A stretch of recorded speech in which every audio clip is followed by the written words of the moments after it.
Kabisote, kabisote, kabisote. Titira tayo ngayon ng Japanese recipe. Hindi man siya authentic, pero nandun na rin yung lasa niya mga kabisote. Halika, subukan natin gawin tong chicken karage. Version ni Kabisote.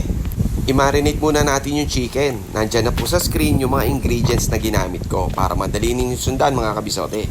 Baking soda yung secret ingredient dyan para maging moist at hindi maging dry yung chicken natin. At hindi rin siya yung mag-breakdown, yung maghibla-hibla or tumigas yung chicken kapag naluto na natin. Then marinate mo lang yan for an hour. Gawin muna natin itong repolyo. Kung wala kayong mandolin, hiwain nyo sa kayang pinakamanipis ninyo mga kabisote.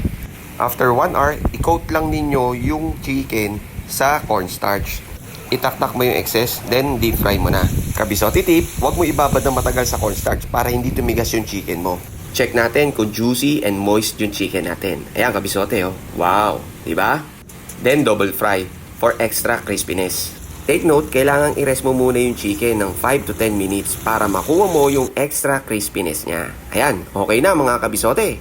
Lagyan mo ng sauce na sriracha mayo on the side or wasabi mayo. Saktong-sakto yung kombinasyon niyan mga kabisote. I-share ko sa inyo yung paggawa ng sauce na yan sa next vlog natin mga kabisote. Sana makatulong sa inyo. Oh, ano pang hinihintay nyo mga kabisote? Tara, kakain na!